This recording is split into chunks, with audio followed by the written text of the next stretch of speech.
دوسری بات یہ ارشاد فرمائی کہ قرآن پاک کی تلاوت کیا کرے۔ دیکھیں اہل اللہ کی صحبت سے کچھ صفائی ہو گئی، اب جو کمی بیشی رہ گئی تو بزرگوں نے فرمایا کہ اب قرآن پاک کی تلاوت کرو۔ قرآن پاک کی تلاوت سے بندے کا دل صاف ہو جاتا ہے۔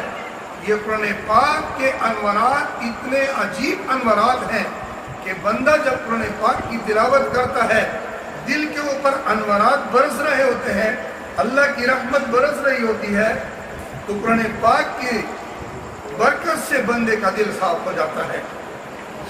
اور قرآن پاک ہمارے بزرگوں نے فرمایا کہ قرآن پاک کی تلاوت یا قرآن پاک کا سیکھنا، اس کے لیے چند ایک اعمال کی ضرورت ہوتی ہے۔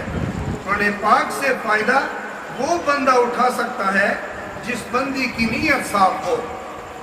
بندہ اپنی نیت کو صاف کر لے، قرآن پاک کی تلاوت صرف اللہ رب العزت کی رضا کے لیے کرے کہ مجھ سے اللہ رب العزت راضی ہو جائے۔ بندہ اگر قرآن پاک کے علوم حاصل کرتا ہے تو اس لیے حاصل نہ کرے علم کہ مجھے بڑا عالم لوگ کہیں گے، عالم ظاہر کرنے کے لیے صرف قرآن پاک کے علوم حاصل نہ کرے، دوسروں کے ساتھ بحث مباحثہ کے لیے قرآن پاک کے علوم کو حاصل نہ کرے کہ میں قرآن پاک کے علوم کو حاصل کر لوں گا، دلائل دوں گا لوگوں کے ساتھ بحث مباحثہ کر لیا کروں گا، مجھے کوئی ہرا نہیں سکے گا۔ اور لوگ مجھے میسیجز کرتے ہیں، چیٹنگ کرتے ہوئے ایسے دلائل دوں گا کہ لوگ حیران رہ جائیں گے کہ کیسے دلائل دیتے ہیں۔ قرآن پاک عمل کی کتاب ہے، بندہ قرآن پاک کے اوپر عمل کرے۔ یہ قرآن پاک اللہ کا پیغام اپنے بندوں کے نام ہے۔ بندہ قرآن پاک کے اوپر عمل کرے۔ قرآن پاک ہمیں کیا تعلیم دیتا ہے، انہی تعلیمات کے اوپر عمل کر لیا کرے۔ ہم غلام ہیں، ہم قرآن پاک کے سامنے جھک جائیں۔ جیسے بندہ دوسروں کے سامنے یعنی دشمن کے سامنے سرنڈر ہو جاتا ہے نا، ایسے بندہ قرآن پاک کی تعظیم کے لیے سرنڈر ہو جائے۔ ہم قرآن پاک کو اپنے دلوں کا بہار بنانے کی کوشش کریں۔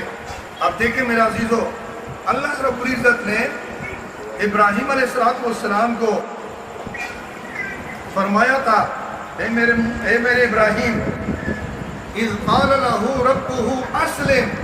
ابراہیم علیہ السلام کو اپنے پروردگار نے فرمایا تھا اسلم، میرے سامنے تسلیم ہو جاؤ۔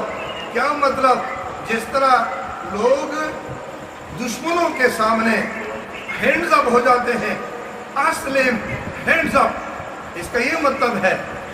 پھر ابراہیم علیہ السلام نے عرض کیا تھا، اے میرے رب اسلمت لرب العالمین، ایسے ہاتھ کھڑے کیے، یعنی مطلب یہ تھا کہ یا اللہ میں نے ہاتھ کھڑے کیے ہیں، میں تو آپ کے سامنے تسلیم ہو چکا ہوں، میں نے آپ کے سارے احکامات مان لیے ہیں۔ اسی طرح بندہ اللہ رب العزت کے کلام کے سامنے ہینڈز اپ ہو جائے اور اپنے ہاتھ کو کھڑے کر دے کہ اللہ میں آپ کے ہر حکم ماننے کے لیے تیار ہوں، میں آپ کے قرآن پاک کے اوپر عمل کرنے کے لیے تیار ہوں۔